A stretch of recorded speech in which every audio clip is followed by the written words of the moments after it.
오늘 말씀의 제목 그대 소망의 노래를 부르라 라는 제목으로 베드로전서 말씀을 선포하도록 하겠습니다. 저희가 이번 주부터 베드로전서의 말씀을 나눕니다. 여러분, 베드로전서의 말씀의 중심은 무엇이냐? 참 그리스도인으로서 살아가는 삶의 방식과 믿음의 자세와 태도에 대해서 함께 가르쳐주는 책이에요. 그래서 여러분, 베드로전서는 사실 예수 믿지 않는 사람들에게 쓰여진 책이 아니라 지금 우리처럼 예수를 잘 믿고 있는 사람들, 예수님의 말씀을 따르고 신앙생활을 하고 있는 믿음의 사람들을 대상으로 쓰여진 책이 바로 오늘 이 베드로전서의 말씀입니다. 예수 그리스도를 구주로 영접했고 그 십자가를 따르고 믿음을 지키고 있었던 하나님의 사람들에게 베드로가 들려주는 이야기, 그게 바로 베드로전서라는 거죠. 근데 여러분, 이 책이 쓰여진 시대적인 정치적인 좀 상황을 아셔야 오늘부터 나누는 이 베드로전서가 좀 더 쉽게 이해가 되실 겁니다. 여러분, 베드로전서가 쓰여졌던 시기는요, 보통 모든 신학자들이 주후 63년부터 68년 사이로 이야기를 해요. 정확하진 않지만 아마 이 시기 사이에 쓰여졌을 거다. 근데 여러분, 주후 64년은 여러분들이 참 잘 아시는 놀라운 사건이 하나 있었습니다. 1세기 그리스도인들에게는 잊혀지지 못할 해죠. 바로 64년 7월 19일, 바로 로마에서 대화재 사건이 일어났던 날입니다. 로마의 네로 황제가 자신을 반해서 활동하고 있었던 이 그리스도인들에게 그들의 활동을 제재하고 그들을 박해하기 위해서 그들에게 누명을 씌우고 대화재 사건을 일으켰죠. 근데 바로 그 시기가 언제냐? 64년 7월 19일이에요. 여러분, 생각해 보십시오. 그 상황적인, 이 시대적인 정치적인 이 분위기가 어땠을까? 예수 믿기가 쉽지 않았던 시기였던 거예요. 그러니까 우리처럼 교회 쉽게 오고 교회 와서도 찬양하고 말씀 듣고 기도하고 통성으로 주여 주여 외치고 주의 말씀을 묵상하고 따르는 바이블 아카데미, 이런 거 없는 겁니다. 그냥 예수 믿는다는 것 자체만으로도 박해를 받았던 시기가 바로 이 베드로전서가 쓰여졌던 시기라는 거예요. 믿음을 지키는 것이 너무나 편한 우리와는 전혀 다르게 목숨을 걸고 신앙을 지켜야 되고 목숨을 걸고 하나님의 말씀을 들어야 했던, 생명의 위협과 여러 가지 경제적인 사회적인 불이익을 감수해야 됐던 그 사람들에게 대상으로 쓰여진 책, 그게 바로 베드로전서라는 거예요. 하나님의 말씀 때문에 믿지 않는 사람들과 구별된 삶을 산다는 것 그 자체만으로도 미움과 비방을 받았던 그 상황 속에 쓰여진 책. 그래서 요즘 좀 감이 오시겠죠. 오늘 1절부터 12절까지 말씀을 쭉 읽었는데 사실 이 말씀의 핵심은 하나입니다. 그것은 무엇이냐? 산 소망을 가지고 살아야 한다라는 거예요. 사랑하는 여러분, 힘을 내십시오. 우리는 산 소망이 있습니다. 우리는 하나님께 택함을 받은 사람들입니다. 하나님의 긍휼을 덧입은 사람들입니다. 믿음의 불시험이 찾아올 겁니다. 그 시험 속에 우리는 잠시 시련의 시간을 견뎌야 할 겁니다. 그리고 그 시련의 아픔과 어려움 속에 하지만 반드시 우리의 마음은 더욱 굳건해질 것입니다 라고 오늘 베드로가 힘을 주어서 이야기하고 있는 거예요. 그래서 여러분, 베드로전서를 다른 말로 어떤 책이라고 하느냐? 격려의 서신이라고 불러요. 얼마나 베드로가 그들에게 하고 싶었던 말이 많았을까? 얼마나 베드로는 그들에게 이 말을 하고 싶었을까? 이 베드로전서 1장부터 5장까지 쭉 베드로가 그 이야기를 하고 있는 거죠. 근데 여러분, 여기서 주목해야 될 부분이 있습니다. 그것은 무엇이냐? 베드로가 자신을 소개하고 있는 장면이에요. 흩어진 나그네와 같은 믿음의 동역자들에게 편지를 쓰면서 자신을 일전에 이렇게 표현하고 있어요. 뭐라고 얘기하는가? 예수 그리스도의 사도 베드로다. 다른 말을 하지 않습니다. 그냥 자신을 예수 그리스도의 사도 베드로라고 얘기해요. 여러분, 알지 못했던 사람을 처음 만나시면 어떻게 하죠? 인사하시죠. 인사하면서 자기 통성명을 하면서 뭐라고 얘기해요? 저는 누구누구입니다 라고 말하기도 하지만 사실 제가 사회에서 많은 분들을 만나보면 저는 어디 근무하는 누구입니다, 저는 지금 뭘 맡고 있는 누구입니다, 교회에서 새로 만나면 저는 어떤 직분을 가지고 있는 누구입니다 라고 통성명을 하는 거예요. 명함을 파봐도 마찬가지입니다. 여러분, 명함에 뭐 쓰세요? 내가 지금 하고 있는 포지션, 이력들, 내가 가지고 있던 건 다 나열하죠. 쫙 해놓고 나라는 것을 드러내요. 근데 오늘 베드로가 하고 있는 건 뭐죠? 나를 드러내기보다 누구를 드러내고 있습니까? 예수 그리스도를 이야기하고 있다라는 거예요.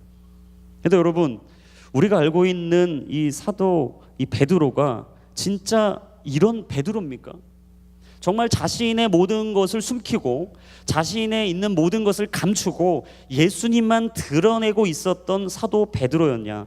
우리가 알고 있는 베드로는 아니에요. 왜냐하면 예수님이 산에 올라가서 놀랍게 변화산의 사건을 경험했고, 야이로의 딸이 죽었을 때 그 죽음을 다시 생명을 주는 그 목격을 하게 됐고, 겟세마네 동산에 올라서 예수님의 마지막 그 준비하는 십자가의 준비의 작업을 같이 봤던 사람이 베드로였어요. 늘 어깨에 힘이 들어갔던 사람입니다. 언제나 다른 사람이 자신을 보면 기분이 좋았던 사람이 베드로였어요. 근데 여러분, 그 베드로, 그 어떤 사람이었을까? 근데 그 베드로는 유대인의 사도였습니다. 사실 성경에서 이방인의 사도를 꼽으라면 바울을 꼽아요. 그래서 여러분, 바울이 쓴 책을 늘 보면 뭐예요? 이방인의 사도다, 나는 이방에 보냄받은 자다라고 이야기했죠. 근데 오늘 베드로를 예수님께서 늘 말씀하실 때 뭐라고 얘기했냐? 너는 유대인의 사도다라고 얘기했어요. 여러분, 이 사도인 베드로, 그가 과연 우리가 생각하는 것 같은 삶을 살아왔을까? 전혀 아니라는 거죠. 여러분, 베드로가 지금 예수 그리스도의 사도 베드로라고 말할 정도로 대단한 믿음을 갖고 있지 않았던 사람이라는 게 문제예요. 왜냐하면 여러분 기억하실 겁니다. 예수님께서 무리를 걸어오라고 말씀하실 적이 있었어요. 근데 베드로가 진짜 놀랍게도 몇 발짝 걸어갔습니다. 자기도 깜짝 놀란 거예요. 무리를 거드리니까. 어떻게 사람이 물 위를 걸을 수 있을까? 자기도 놀란 거예요. 근데 놀랍게도 무리를 걷고 있는 자신 옆에 파도가 치는 거예요. 풍랑이 치자 이내 두려움에 휩싸여서 예수님이 말씀하신 그 말씀을 잊어버리고 물에 빠졌죠. 한 번은 예수님이 자기가 예루살렘에 올라가 장로들과 대제사장들과 서기관들에게 많은 고난을 받고 죽임을 당하고 나는 제 3일 만에 살아날 거라고 제자들에게 다 말씀하신 적이 있었어요.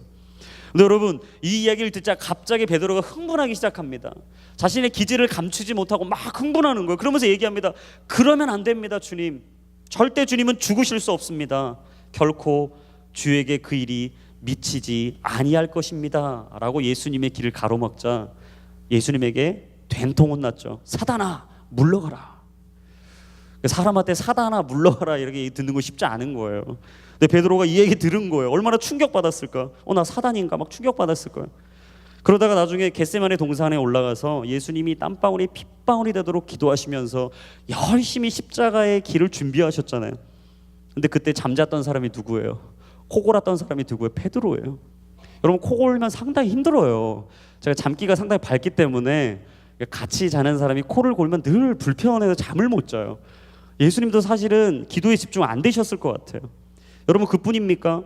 대제사장이 보낸 사람들이 예수님을 잡으려고 왔을 때 그가 불현듯 자신의 마음을 주체하지 못하고 칼을 빼들고서 대제사장의 종의 귀를 잘랐어요. 혈기를 부린 거죠. 예수님이 그것을 보시고는 그 귀를 만지시고 고치시면서 말씀하셨습니다. 내 검을 도로 집에 꽂아라. 검을 가진 자는 다 검으로 망할 것이다. 싸움이 아니라 다툼이 아니라 진정한 용서와 화해와 사랑이 있어야 그 십자가는 완성된다라는 예수님의 말씀이었죠. 이 정도로 감정 기복이 심했던 사람이 바로 베드로입니다. 분위기 파악이 안 됐던 사람이 베드로예요. 자신의 혈기를 감출 수 없었던 사람이 바로 베드로입니다. 자신이 가지고 있었던 이 육체의 소욕을 절대 제어할 수 없었던 사람이 바로 베드로였어요. 근데 여러분, 그 베드로가 오늘 뭐라고 얘기해요? 나는 예수 그리스도의 사도 베드로다. 여러분, 사람은 예수님을 만나야 바뀌는 겁니다. 진짜 베드로가 이런 고백을 할 수 있었던 건 무엇이냐? 베드로가 진짜 예수님을 만난 거예요. 지식으로는 알고 있었던 예수님이 아니었습니다. 남들에게 들었던 예수님이 아니었어요.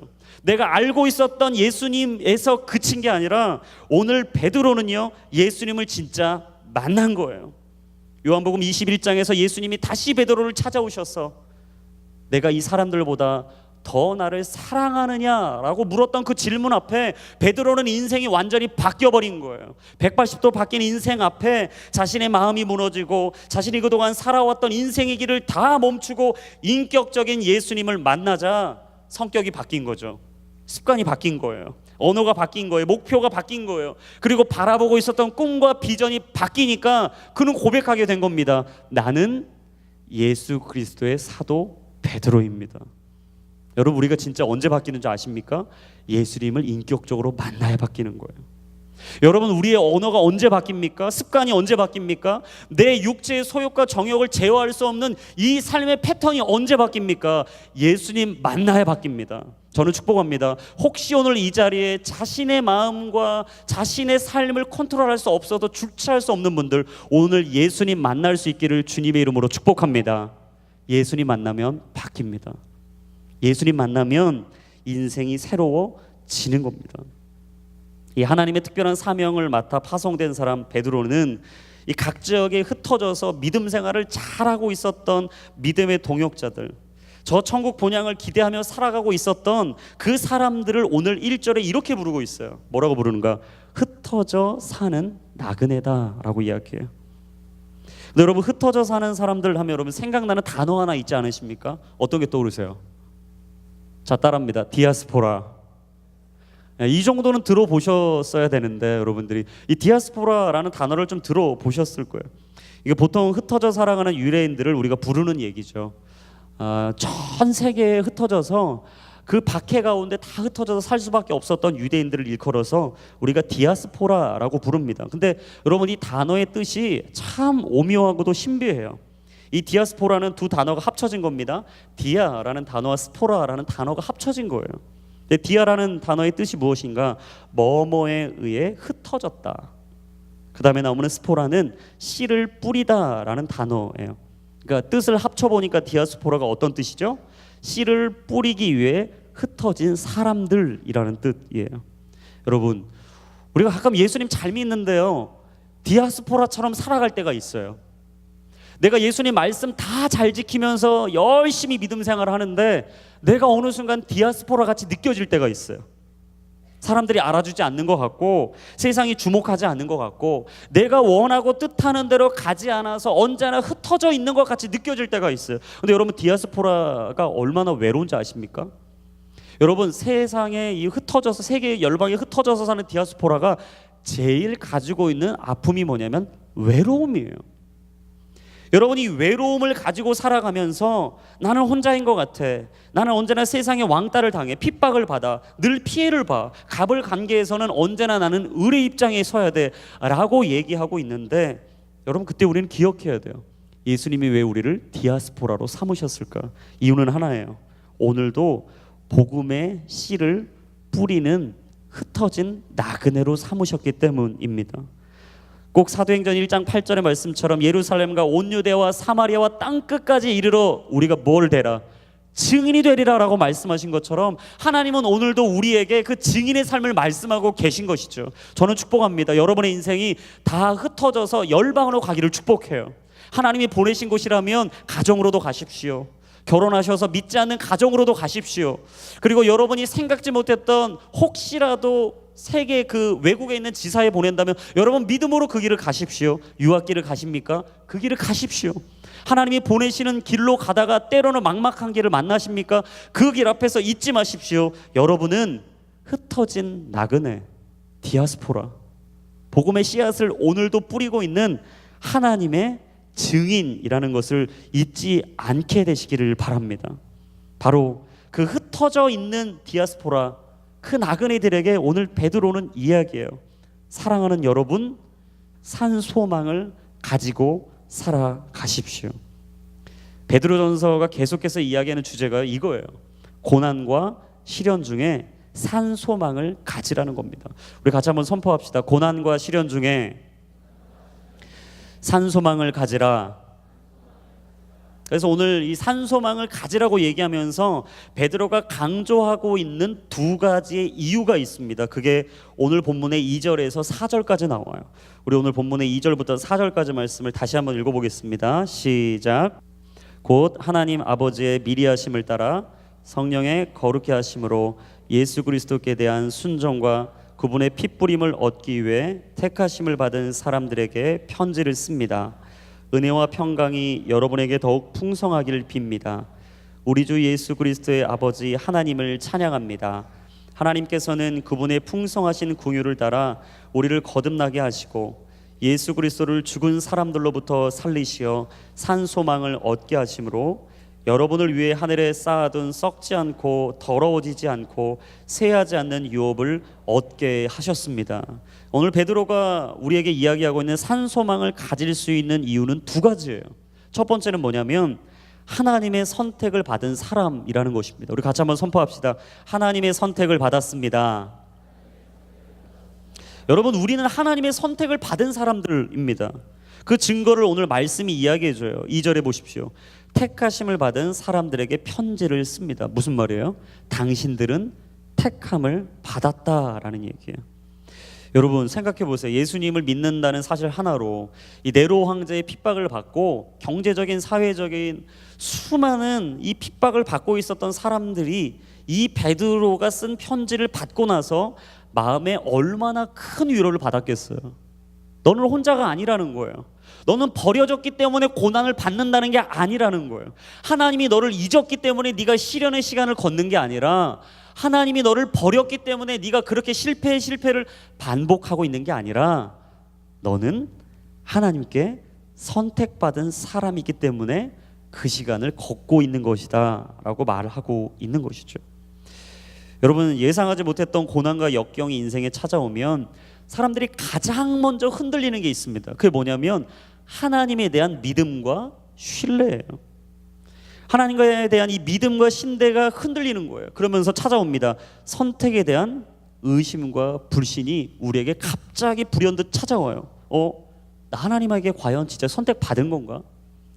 진짜 나 구원받은 하나님의 백성이 맞는 건가? 우리 가정이 이렇게 어렵고 힘든데 진짜 우리 가정 하나님이 기억해 주시는 건가? 내가 늘 살아가도 전혀 진전이 없는 내 인생을 보면서 재정은 파산일보 직전이고 육신은 병들어서 피폐한 인생을 살고 있는 내 인생이 진짜 하나님이 사랑하시는 인생이 맞는 걸까? 우리에게 불현듯 하나님에 대한 선택과 사랑에 의심과 불신이 찾아온다라는 거예요. 제가 얼마 전에 상담을 했습니다. 이 상담을 하는데 이 지체가 저에게 이렇게 묻는 거예요. 목사님, 하나님이 진짜 저를 선택하는 게 맞는 건가요? 제가 하나님이 저를 선택하셨다는 것을 제가 믿을 수 있을까? 어떻게 하면 믿을 수가 있을까? 계속 묻는 거예요. 그러면서 이 얘기가 끝날 만하면 제가 답을 하려고 이렇게 답을 하려고 하면 또 계속 그 얘기를 꺼내면서 자신이 힘들고 어려운 얘기를 계속 반복해요. 그래서 제가 쭉 듣다가 그분에게 이렇게 얘기했어요. 제가 보기에는 형제가 여기 있는 게 기적입니다. 형제가 제 앞에서 이 이야기를 하고 있는 것 자체가 그게 바로 하나님이 당신을 포기하지 않고 사랑하고 있다는 증거입니다. 어떻게 이 형제님이 그토록 애절하게 제게 나와서 하나님에 대한 확신을 갖고 싶어 하는데, 예배에 나와서 그렇게 간절하게 찬양하고 기도하고 주님을 부르짖고 찾고 있는데 하나님이 형제를 버렸다고 생각할 수 있겠습니까? 이제는 확신하세요. 하나님이 형제를 사랑하신 겁니다. 여러분, 요한복음 15장 16절 말씀에 우리에게 이렇게 말씀하세요. 우리 자막을 통해 한번 읽어보겠습니다. 시작. 너희가 나를 택한 것이 아니라 내가 너희를 택해 세운 것이다. 그것은 너희가 가서 열매를 맺어 그 열매가 계속 남아있게 하려는 것이다. 그러므로 너희가 무엇이든지 내 이름으로 구하면 아버지께서 너희에게 주실 것이다. 여러분, 그래서 베드로는 선택에 대한 의심과 불신으로 흔들리고 있는 믿음의 동역자들에게 이렇게 얘기한 거예요. 여러분, 하나님 아버지의 미리하심을 따라 여러분들은 성령의 거룩하심을 받은 사람들입니다. 예수 그리스도께 대한 순종과 그분의 핏부림을 얻기 위해서 여러분들은 택하심을 받은 사람들입니다. 할렐루야. 여러분들은 택하심을 받은 하나님의 자녀인 줄로 믿습니다. 여러분, 그 믿음의 확신 안에 있어야 돼요. 근데 여러분, 더 재밌고 놀라운 사실은요, 2절의 끝에 나와요. 우리 2절 말씀 한번 띄워주시겠어요? 2절 끝에 부분입니다. 뭐라고 나오는가? 2절 끝에 보시면 이렇게 얘기합니다. 은혜와 평강이 여러분에게 더욱 풍성하길 빕니다. 이 부분 한번 띄워놓으세요. 이분이 왜 제가 참 놀라운 영적인 신비가 있다고 했을까? 여러분, 오늘 베드로는요, 평강을 원하는 그들에게 평강과 은혜가 있기를 빈다고 얘기한 게 아니에요. 그토록 편안한 평강을 원하고 있었던 그들에게 말했던 것은 무엇이냐? 여러분 기억하십시오. 하나님의 은혜가 임해야 여러분의 인생은 평강의 평강으로 살아가는 것입니다. 여러분, 진짜 우리가 평안해질 수 있는 길은 하나님에게 은혜 안에 있을 때입니다. 내가 진짜 이 힘들고 어려운 신앙과 시련과 이 고난을 이겨낼 수 있는 자리는요, 하나님의 은혜의 자리에 있을 때예요. 할렐루야. 하나님의 은혜로 충만하십시오. 하나님의 은혜 아래 날마다 거하시기를 주님의 이름으로 축원합니다. 그러면 평강한 인생을 살 수 있는 거예요. 근데 우리는 늘 평강의 평강을 찾다가 마음이 피폐해져요. 세상의 수많은 고난과 시련을 이겨내 보겠다고 세상에서 내 노력과 내 힘으로 헤매다가 결국 하나님이 주시는 평안을 다 잃어버리는 거죠. 예레미야 6장 14절 말씀에 그들은 내 백성들의 상처를 피상적으로 고쳐주며 평안이 없는데도 평안하다 평안한다 라고 말했다 라고 말씀하십니다. 세상은 이야기합니다. 여기에 평안이 있습니다. 이곳에서 평안을 찾아보십시오 라고 얘기해요. 당신이 있는 이곳에 평강의 평강이 있습니다 라고 이야기합니다. 사람이 평강에 목말라 있는 그 삶의 목마름을 알고 그들은 거짓을 이야기하고 있는 것이죠. 그런데 요한복음 7장 38절 말씀에 이렇게 말씀하셨어요. 누구든지 나를 믿는 사람마다 성경의 말씀대로 생수의 강이 그의 배에서 흘러나올 것이다. 아멘. 여러분, 언제 우리가 생수의 강에 젖어든다고요? 주님 안에 있을 때. 내가 하나님 안에 있으면 부족하지 않습니다. 마르지 않는 샘처럼 언제나 충만해지게 되는 거예요. 그래서 2절의 마지막에 얘기합니다. 은혜와 평강이 여러분에게 더욱 풍성하길 빕니다. 놀라운 사실, 하나님은 우리의 인생이 풍성해지길 원한다. 여러분, 하나님은요 언제나 우리 인생이 풍성하게 살길 원하십니다. 믿으십니까? 하나님이 우리 인생에 부족하게 살아라 라고 말하신 적이 없어요. 날마다 은혜 아래 풍성해지길 원하시고 평강의 평강으로 편안한 인생을 살길 원하십니다. 할렐루야. 오늘 혹시라도 이 자리에 두려워 떨고 계신 분들, 여러분의 마음 가운데 영혼 가운데 평강이 임할지어다. 막막해서 힘들어서 답답해 계신 분들, 고난과 시련의 장애물 속에 여러분의 인생이 막혀있다고 생각하시는 분들 축복합니다. 여러분의 인생 가운데 하늘이 주시는 평안이 있을지어다. 풍성하게 주신 하나님, 언제나 넘치게 주신 하나님, 그 하나님이 4절과 5절의 말씀처럼 하늘에 쌓아둔 썩지 않고 더러워지지 않고 쇠하지 않는 유업을 얻은 그 사람들에게 풍성한 삶을 살게 하신다라고 말씀하고 있습니다. 여러분, 나그네 인생을 마치고 다시 돌아갈 본향이 있는 사람, 그 사람이 진짜 풍성한 사람이에요. 하나님은 우리 인생이 은혜와 평강으로 풍성해지길 원하십니다. 오늘 하루가 여러분의 평생의 인생이 하나님의 은혜와 평강으로 풍성해질 수 있기를 주님의 이름으로 축원합니다. 우리 산소망을 가지고 살아갈 수 있는 이유 두 번째는 무엇인가? 하나님의 긍휼을 입은 사람이다라는 거예요. 우리 같이 한번 선포하겠습니다. 나는 하나님의 긍휼을 입었습니다. 여러분, 오늘 본문의 3절이에요. 오늘 3절 보시면 이렇게 써 있습니다. 그분의 풍성하신 긍휼을 따라 우리를 거듭나게 하셨다. 여러분, 무슨 말입니까? 우리 모두는요 하나님의 긍휼을 입은 사람들이라는 거예요. 나는 오늘 하나님의 긍휼을 입은 사람이다. 여러분, 바로 그 긍휼이 오늘 우리 안에 있다라는 거예요. 근데 긍휼의 뜻이 무엇인가? 마땅히 저주해야 될 사람을 불쌍히 여겨서 저주하지 않는 것, 그게 바로 긍휼이에요. 여러분, 우리는요 죄인이라 마땅히 저주받아 죽어질 존재들인데 하나님께서 오늘을 우리를 불쌍히 여기신다는 거예요. 죽을 수밖에 없는 나를 위해 오늘 불쌍히 여기사 아들 예수 그리스도를 이 땅에 보내시고 십자가를 통해 저주를 끊어버리시고 우리에게 생명을 주셨다는 거예요. 예수님을 영접하는 자에게 임하는 축복은 무엇이냐? 죽음이 떠나고 생명이 임하는 줄로 믿습니다. 오늘 우리 인생 가운데 죽음의 영이 다 떠나가게 되고 영원한 생명이 임하기를 주님의 이름으로 축원합니다. 오늘 주님이 그걸 말씀하시는 거예요. 너는 하나님의 긍휼을 입은 자다. 근데 그 풍성한 긍휼에 대해서 오늘 바울이 에베소서 2장 4절과 5절에 이렇게 얘기합니다. 우리 한 목소리로 같이 읽겠습니다. 시작.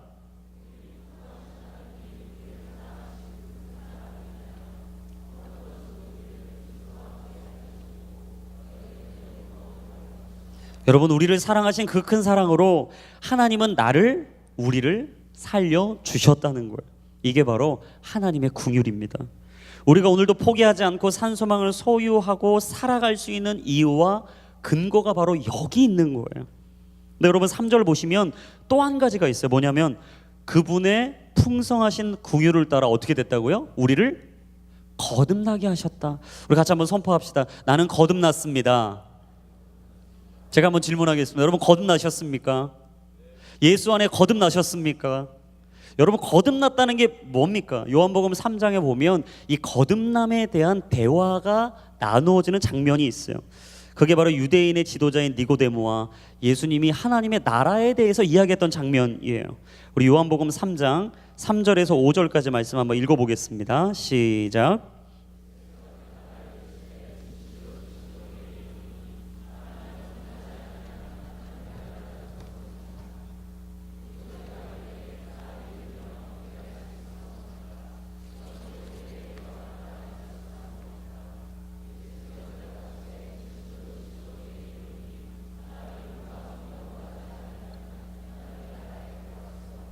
여러분 거듭난다는 것은 다시 태어난다는 뜻입니다. 물과 성령으로 거듭난 사람의 특징이 있어요. 그건 뭐냐면 완전히 새로워졌다는 거예요. 이 리모델링의 수준이 아닙니다. 그냥 오래된 아파트의 건물을 좀 더 고쳐서 이전보다 좀 더 나은 정도로 고치는 정도가 아니에요. 여러분 거듭났다는 것은요, 이전에 내가 완전히 죽어졌다는 뜻이에요. 새 성품으로, 새로운 성향으로, 내가 가지고 있지 못했던 능력으로, 하나님이 주시는 그 욕구로 내가 가득 채워진다는 거예요. 여러분 거듭나면요 가장 먼저 바뀌는 게 있습니다. 그게 뭐냐? 세상이 달라 보여요. 세상이 달라 보이는 거예요. 늘 이전에 만났던 사람을 똑같이 만납니다. 근데 이 사람이 다르게 느껴지는 거예요. 내가 가던 장소 똑같이 가는 겁니다. 근데 그 장소가 다르게 느껴지는 거예요. 오던 예배 시간과 공동체가 똑같아요. 근데 이 공동체가 다르게 느껴지는 거예요. 언제나 내가 있었던 그곳이 하나님이 주신 축복이었다는 걸 알게 되는 거죠. 세상을 다 얻은 것처럼 행복하게 살아가게 되는 겁니다. 근데 저도 사실은 예수님 믿기 전에 제일 못했던 게 있어요. 그게 뭐냐면 과거를 잊는 거예요. 제가 늘 예수님 믿기 전에 못했던 게 이 과거를 못 잊었어요. 그때 그렇게 하지 말았어야 되는데, 그때 그렇게만 안 했으면 내가 이렇게 안 됐을 텐데, 그때 조금 더 잘할 걸. 늘 이 생각 때문에 사실 좀 더 발전적인 시간을 가지고 에너지를 긍정적으로 쏟아서 미래를 향해 산소망을 향해 달려갔어야 되는데 제가 사실 그걸 못했던 사람이에요. 근데 예수님 믿고 완전히 바뀐 게 뭐냐면 제가 이전 것에 집착하지 않게 됐다는 거예요. 여러분 지난 것은 다 잊어야 됩니다. 여러분 혹시라도 이전의 삶에 매여 있어서 힘들고 어려우신 분들, 오늘 여러분의 이전의 삶이 다 떠나가게 되길 바랍니다. 이전 것은 지나갔으니 보라 새 것이 되었도다. 여러분 나 자신에게 고백하셔야 돼요. 나는 거듭난 사람이다. 난 새로운 피조물이다. 나는 이전의 삶이 아니다. 그리고 이전에 내가 가지고 있었던 모든 것들은 이제 십자가에서 다 끊어졌다. 할렐루야. 내가 이전에 통제 못했잖아요. 여러분 거듭나면 바뀝니다. 내가 통제하는 게 아니라 하나님이 통제해 주시는 거예요. 이전에 죄를 짓지 않고는 어떻게 할 수가 없었는데 여러분 나는 그걸 통제할 수 없어요. 근데 성령께서 그걸 통제하게 해주시는 거예요. 거듭났다, 다른 말로 무슨 말인가? 하나님의 통제권 아래 들어갔다. 저는 축복합니다. 우리 모든 삶이 하나님의 말씀의 통제 아래 살아가기를 주님의 이름으로 축원합니다.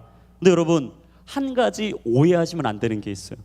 거듭났다고 해서 하나님이 우리에게 주시는 시련과 고난이 없어지는 건 아니에요. 그리고 내가 그동안 가지고 있었던 어떤 욕구와 습관과 어떤 시험과 유혹이 한 번에 다 사라지는 게 아니에요. 점차적으로 없어진다는 거예요. 근데 처음 예수 믿다 보면 그걸 오해합니다. 예수님 믿었는데 왜 내 삶이 갑자기 안 바뀝니까? 목사님 믿음대로 될지어다 맨날 강대상에서 외치시더니 믿음대로 고백했는데 안 되는 이유는 무엇입니까? 이유가 여기 있어요. 우리 베드로전서 1장 6절과 7절 말씀입니다. 우리 같이 한번 읽어볼까요? 시작. 그러므로 여러분은 이제 온갖 시험을 당해 잠시 근심하게 됐으나 오히려 크게 기뻐합니다. 그것은 여러분이 당한 믿음의 시련이 불로 연단해도 없어질 금보다 더 귀해 예수 그리스도께서 나타나실 때 칭찬과 영광과 존귀를 얻게 하려는 것입니다. 아멘. 여전히 우리 앞에 시험이 찾아오고 근심하게 되고 낙담할 때도 있습니다. 우리는 오히려 크게 그 상황 속에 기뻐해야 된다고 베드로는 이야기하고 있어요. 근데 그 이유가 뭐라고요? 그 믿음의 시련이 나를 강하게 하기 때문이다. 욥기 23장 10절의 말씀처럼 그러나 내가 가는 길을 그가 아시나니 그가 나를 단련하신 후에는 내가 순금같이 되어 나오리라 라는 말씀처럼 사실 우리 인생에 수많은 단련의 시간, 고난의 시간, 시련의 시간이 있습니다. 불시험이 있습니다. 예수님 잘 믿어도요 더 어려워질 수 있어요. 왠 줄 아세요? 세상과 정반대 길을 간다는 것은 기꺼이 내가 예수님이 걸어가신 십자가의 길을 걷겠다는 믿음의 고백이기 때문이에요. 여러분 때로 그럴 때 있지 않으세요? 이때 내가 예수님 믿는다고 말만 안 했어도 한잔 할 수 있는데 불편한 거예요. 한잔 하기가. 내가 예수 믿는다고만 말 안 했으면 막 이렇게 저렇게 막 남자 여자 막 엔조이하면서 연애하면서 편하게 내 인생 즐기면서 살 수 있는데 내가 그 마음이 걸려서 그걸 못하는 거예요.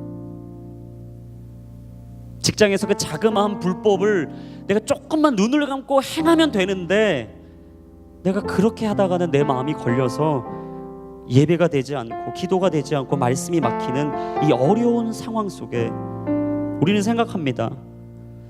내가 왜 이런 시간을 감당하고 살아가야 되는 걸까? 그 시간의 끝에는 내게 어떤 것이 기다리고 있을까? 그 보상이 눈에 보이지가 않으니까, 그 결과물이 당장 내 앞에 놓여져 있지 않으니까, 내가 그토록 기도하는 그 문제가 해결되지 않으니까 내 마음에 찾아오는 게 있어요. 그건 뭐냐? 이건 다 장애물이라는 생각이에요. 이건 장애물이야. 이건 방해물이야. 내가 이것 때문에 안 되는 거야. 내가 이래서 힘들어지는 거야.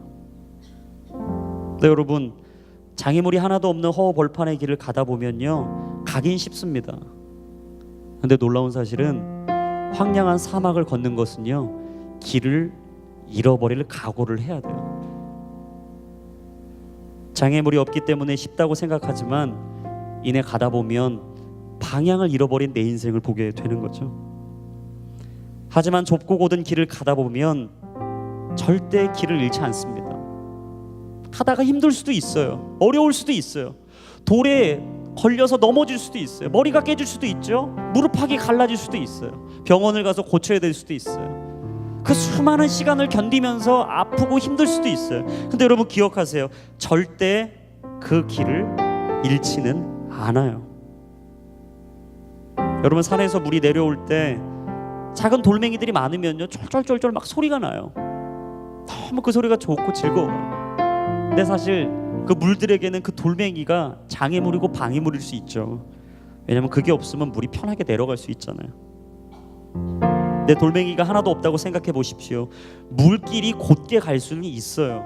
거침없이 원하는 길로 갈 수는 있어요. 근데 물이 쏟아지고 홍수가 나기가 너무 쉽다라는 거예요. 신앙은 역설입니다. 여러분 신앙은 신비입니다. 어떻게 오늘 그 힘들고 어려운 시련과 고난의 시간 속에 아무 이유 없이 예수 믿는다는 것 하나만으로 손해를 보고 언제 죽을지 모르니 어려움의 시간을 견디는 그들에게 베드로가 얘기했겠어요. 걱정하지 마십시오. 당신들은 선택받은 사람들입니다. 갈 곳이 있습니다. 우린 나그네입니다. 저 천국이 기다리고 있습니다. 그리고 오늘 7절의 말씀처럼 예수님이 다시 나타나실 때 여러분들은 칭찬과 영광과 존귀를 받을 겁니다. 이 땅의 것이 아니라 하늘의 것을 보았던 베드로. 여러분 세상의 영광과 존귀와 칭찬에 너무 목말라 하지 마십시오. 그것은 이내 없어지는 안개와 같은 것입니다. 혹시라도 보지 못했는데 예수님을 어떻게 믿습니까? 내가 예수님을 본 적도 없고 듣지도 못했는데 눈에 보이지 않는 하나님을 어떻게 믿습니까? 라고 반문하시는 분들이 이 자리에 계시다면 여러분 생각해 보세요. 우리가 살아가는 주변에 얼마나 눈에 보이지 않는 존재가 많은지 몰라요. 바람을 생각해 보십시오. 잡히지도 않고 들리지도 않고 보이지도 않습니다. 사랑도 마찬가지예요. 미움도 마찬가지입니다. 근데 여러분, 우리가 보이지 않는다고 그 존재를 믿지 않습니까? 아니에요. 여러분, 링컨 대통령이 훌륭한 대통령이라는 걸 어떻게 믿으세요? 그 시절에 사셨습니까? 링컨 옆에 계셨어요? 여러분이 미국의 국민이셨습니까? 아니에요. 우리는 그 대통령이 훌륭한 일을 해왔고 자신에게 맡긴 임무와 책임을 아름답게 완수했다는 것을 많은 사람들에게 들었기 때문에 믿는 거예요. 그리고 책에 써있는 그 책의 글귀를 보며 우리는 링컨은 훌륭한 사람이었다라고 믿는 것이죠. 바람이 지나가면 먼지가 일어납니다. 미움이 오면 가슴이 미어지는 거예요. 사랑이 오면 이내 싸늘했던 우리의 마음이 따뜻해지는 겁니다. 그리고 믿음이 우리 안에 들어오면 절망 가운데 있었던 우리의 인생이 소망을 품을 수 있게 되는 거예요. 여러분, 보이지 않지만, 들리지 않지만, 잡히지 않지만 언제나 우리와 함께 하시는 여호와 하나님을 믿으십시오. 그리고 오늘도 그 하나님이 우리 인생을 이끌어가고 계시고 함께 하심을 오늘도 신뢰하며 그 불시험을 감당하십시오. 때로 고난과 시련이 찾아올 때 믿음으로 그 일을 감당하며 믿음의 결과는 곧 영혼의 구원이라고 말씀하셨던 오늘 9절의 말씀처럼 믿음의 마지막 때 영원한 구원의 자리에 앉을 우리 삶을 바라보며 만유의 소망이 되시고 열방의 통치자 되시는 여호와 하나님과 함께 믿음으로 살아가게 되는 저와 여러분들의 인생이 될 수 있기를 주님의 이름으로 축원합니다.